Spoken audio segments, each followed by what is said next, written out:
where the heart and the ego are working together as the power source. So people need to identify when they're in their behaviors or their, ego's not a bad thing. It's our I am self. It can be a great warrior and a great aspect of our being that can serve our higher self, but it can also, be what throws us into duality and karma and, these programmings.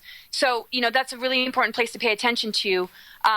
Where is it aligned? What are you empowering? What are your beliefs and thoughts? What causes fear? And to face it head on, to embrace it, to be comfortable with it, to not run away into some addiction, to not go into, just doom. And if one is, to look at it until it's no longer that anymore and to recognize the illusion behind it.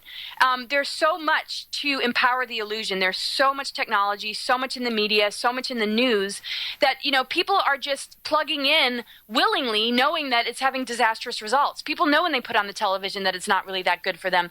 People know when they eat fast food it's not that good for them. And people know when they get lost in addiction it isn't good. But, most people don't want to snap out of that behavior because, they're dealing with the archons and these archetypal imprints that keep them locked in pain or some sort of denial.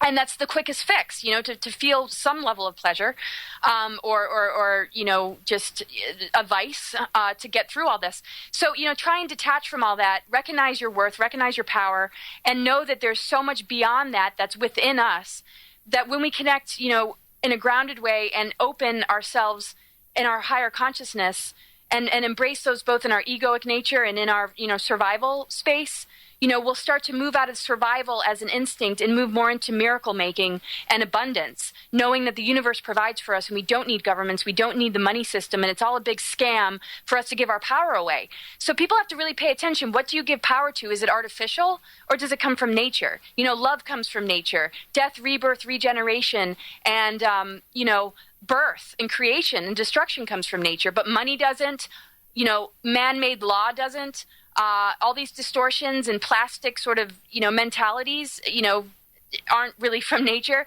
And we need to just embrace nature and recognize the beauty of it and start to look at the other stuff, as like hooking into a really lower part of who we are, our addictions, just the need for instant gratification that only leads to collapse and just drama and crisis because it expires. It's not immortal. And, these agendas want to utilize technology to keep these energies alive and circulating so that they don't have to go through the death cycles. And that's what the transhumanism agenda is about and what the Luciferian agenda is, without getting biblical or people needing to identify it with a deity, but recognizing it's an egoic service to self energy, that wants to thrive in this lower density and not allow beings to move beyond, keep them locked in this incarnation cycle and in this time loop that, when we detach from it, we open up to so much more and we actually help crumble these technologies because they're feeding off of free energy and they're feeding off of our energy. And when we can really connect and we can be grounded and activate our own blueprint by getting rid of the rest, we actually call that energy back to us and we starve the beast, because all this techno stuff, is replacing our spiritual abilities, and it works up to a certain point, but then it gets out of balance, It's good to have technology as long as it's in balance with the development of our spiritual abilities, or we end up in this transhumanism agenda and we become like cyborgs, and we're chipped, and we don't really have soul essences anymore, and we're just a part of this machine. And this is what's looming, but people do have a choice, and this year is going to be pretty profound, where the bifurcation or the splitting of consciousness is going to start to become much more clear in a manifested form, rather than just knowing that some are asleep and some are awake, and we can see those differences. Some are into unity consciousness and some still play the game of duality. We're going to start to see more physical differences between these, different mindsets that, cause a certain split or separation or mitosis. But I don't necessarily mean that people are going to see it in the physical form, but they'll notice in their consciousness. And other people say it, and I agree with them. Dolores Cannon has said similar things. Anelia Benz has said similar things. Lisa Renee and Ashiana Dien. But there's also this phantom earth that we can be sucked into that can prevent us from moving into this new earth energy. So it's more a bifurcation of consciousness, the separating the wheat from the shaft, or whatever you want to call it. Absolutely. When we come back, we're going to go to that phone call on hold from the 575 area code and take other calls. The number to dial, 218-339-8525.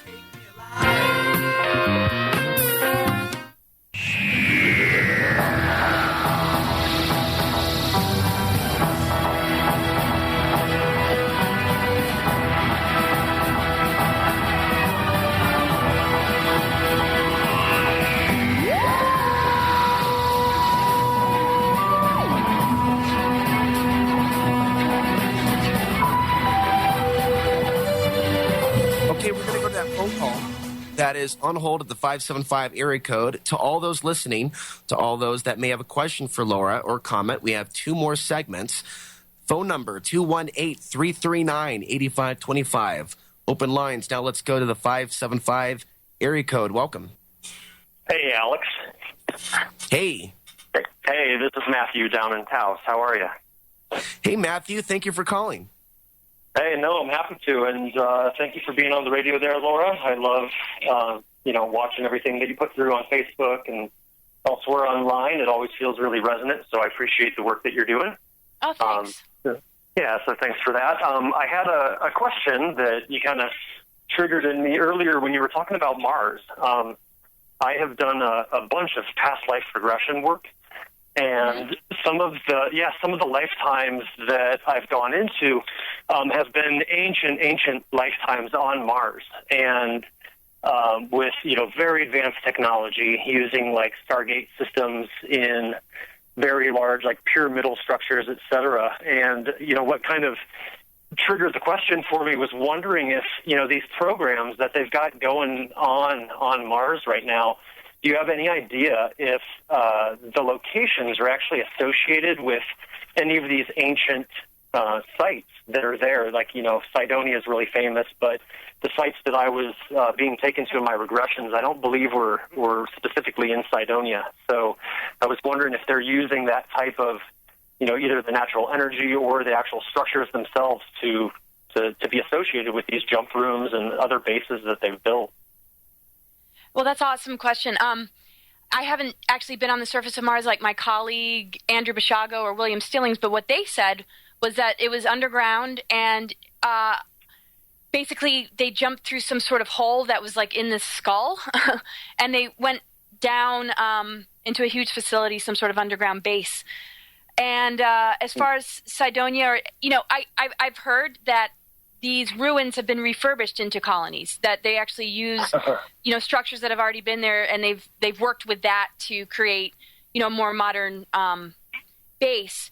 Because, way back when, before the Anunnaki even came, there was Maldek. And when Maldek exploded, it affected Mars, and that's when Mars lost all its life, because Mars used to have life.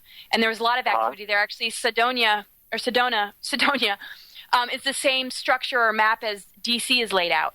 So, and then also Mars, of course, means Cairo, Egypt, and a lot of the Egyptian energy was on Mars. And so the recruitment had to do with Osiris and Isis, and they had mentioned that was part of the reseeding, and that they wanted, something in connection with that. And like I said, I would have been open to discussion about all of it if it wasn't done in such a cloak and dagger, mind control, manipulative way. That was just a huge red flag. But yeah, there's a lot about the structures that were already there and the history behind it, as to why I think that planet was, chosen. And, it would be great if there was success in the terraforming of it, but it's the agendas behind it and what they're planning on doing, and how, different beings are just being forced into doing this labor to, establish it. That's the problem, because, for me, anything that goes against somebody else's free will with the use of mind control isn't a positive thing.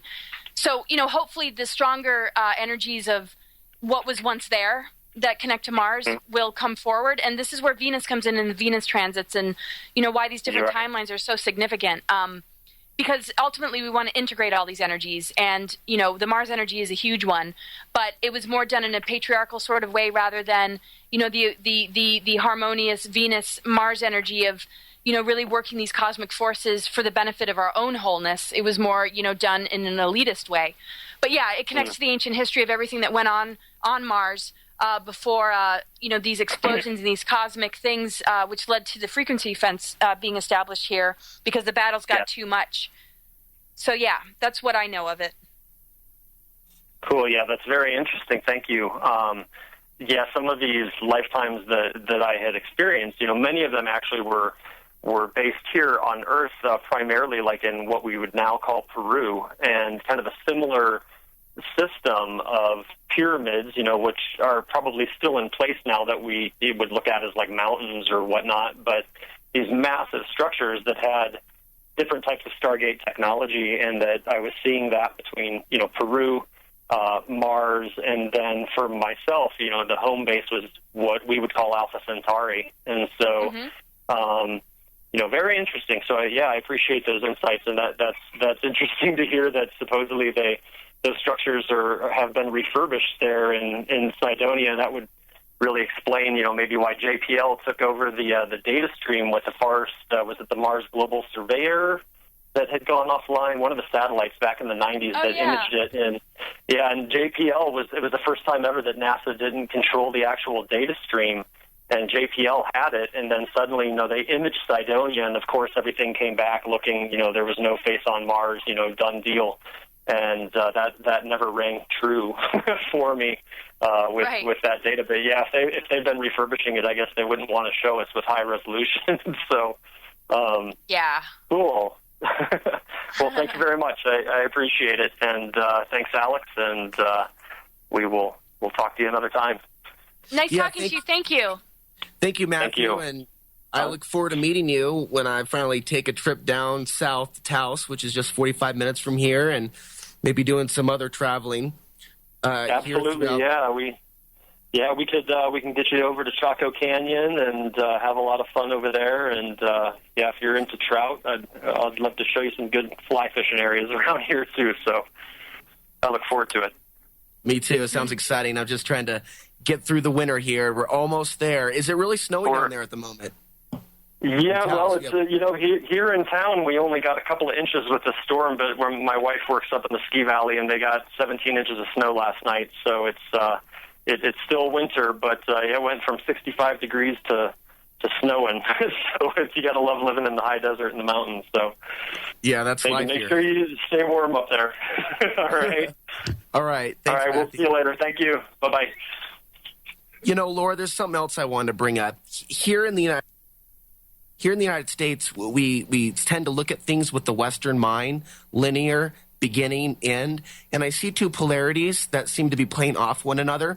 And one road goes in the path of, we're all going to have a collective shift in consciousness, and the problems around us are just going to evaporate. And the other path goes down another road that says, by a certain point in time, the powers that be are going to release a bioweapon, and we're all going to die, and there is no hope. And it seems like and you talk about being in the center, not being off to the side. Even Miyagi told Daniel, walk on left side road, safe. Walk on right side road, safe. Walk in the middle, you're going to get squished. But in a way, we do want to be in the middle when looking at these changes and be balanced and accept the cycles that are going on and the free will that's being played out in people's lives. And it seems like, to me, if we have a collective shift in consciousness right now, that it would be a violation of free will because there are some people that are clearly choosing to not go that route.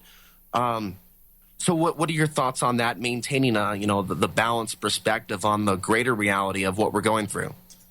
Well, I think just balance, really counts for, not necessarily, making a no choice, where you're just sort of floating in all of it, but it's the ability to be an observer and be in neutrality and understand, the different traps out there. And if we look too much outside of ourselves or look to the externals for direction or guidance, to some degree it does help us. We do really well hearing other people's stories and doing shows and getting the information out there. But ultimately, we have to sit back and ask ourselves, what really resonates? What is our truth? We don't want to just blindly follow anything. I don't want anybody to just hear my words and say, okay, that's where it is. But I certainly want people to look into what I'm sharing and go within and see what it does.